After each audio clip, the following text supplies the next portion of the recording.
प्रिय विद्यार्थियों, मैं डॉक्टर उर्मिला शर्मा, सह आचार्य MSJ कॉलेज भरतपुर। मैं साहित्य लहरी कृति के पदों की व्याख्या कराने जा रही हूँ। इसमें मेरा पहला पद इस प्रकार है।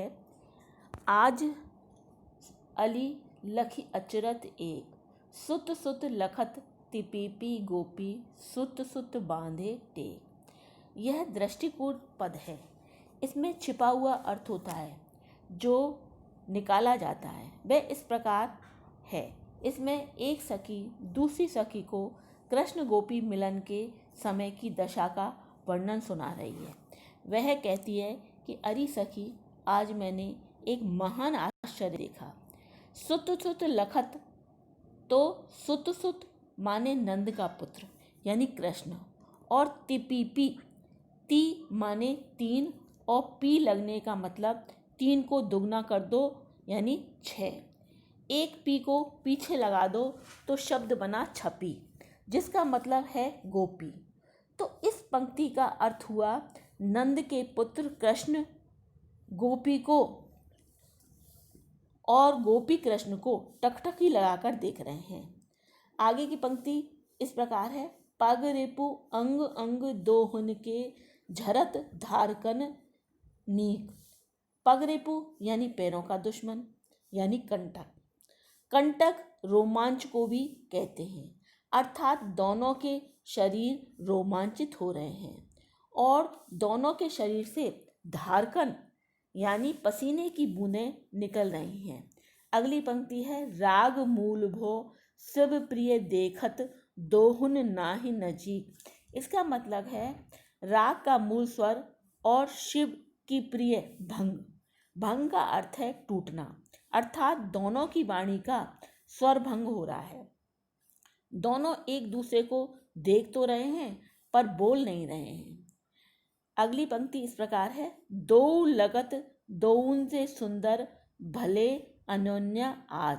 यानी दोनों एक दूसरे से सुंदर लग रहे हैं, किसी को कम नहीं कहा जा सकता।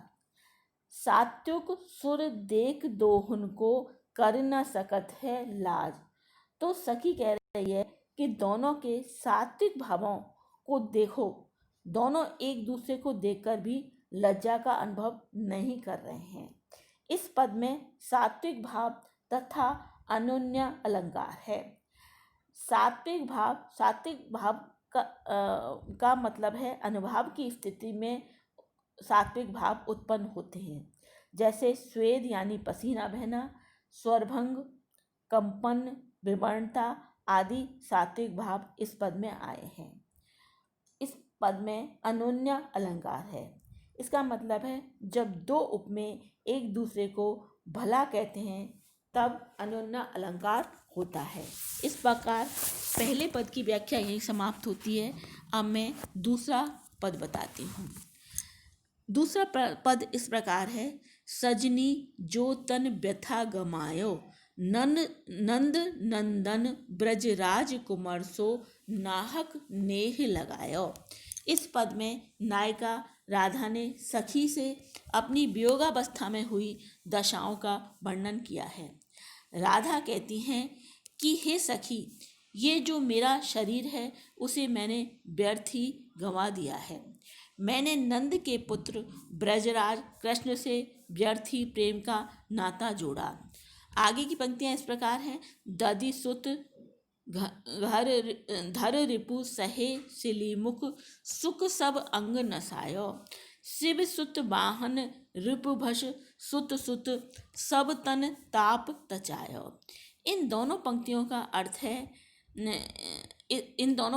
अर्थ इस प्रकार निकलेगा। दधिसुत यानी चंद्रमा, उसको धारण करने वाले शिव का शत्रु कामदेव। सिलीमुख यानी बाण, शिव सुत गणेश, उसका वाहन चूहा, उसका पुत्र शत्रु बिल्ली का भक्षण दूध का पुत्र दही का पुत्र चंद्रमा। इस प्रकार से चंद्रमा शब्द हमने निकाला। तो इन पंक्तियों का अर्थ इस प्रकार निकलेगा कि राधा कह रही है कि इस प्रेम के कारण मैंने कामदेव के बाण सहे और इन बाणों के लगने से मैंने अपने शरीर के अंगों का सुख ही नष्ट कर लिया।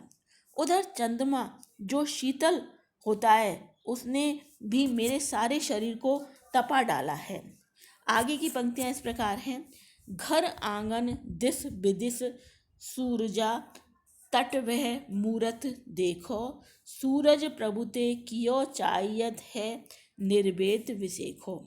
इन पंक्तियों में राधा कहती हैं घर आंगन दसों दिशाएं यमुना तट सब जगह जहाँ भी मैं देखती हूँ कृष्ण ही दिखाई देते हैं और कुछ दिखाई नहीं देता। राधा कहती है कि अब तो मैं कृष्ण से विशेष प्रकार का वैराग्य लेना चाहती हूँ। इस पद में निर्वेद संचारी भाव तथा विशेष नामक अलंकार है। अब मैं इस पद की विशेष टिप्पणी बताती हूँ।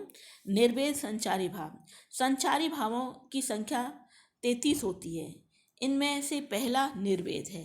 निर्वेद का अर्थ वैराग्य है, अर्थात सांसारिक सुखों से विरक्त होना निर्वेद कहलाता है। यद्यपि संयोग श्रृंगार में वैराग्य नहीं होता, पर विशेष स्थिति में निराशा के कारण कभी कभी क्षण भर के लिए वैराग्य होता है। इस पद में काम वेदना के कारण निराशा जनित निर्वेद है। दूसरा पॉइंट बताती हूँ, विशेष अलंकार। आधार के बिना आधे का वर्णन होने पर विशेष अलंकार होता है।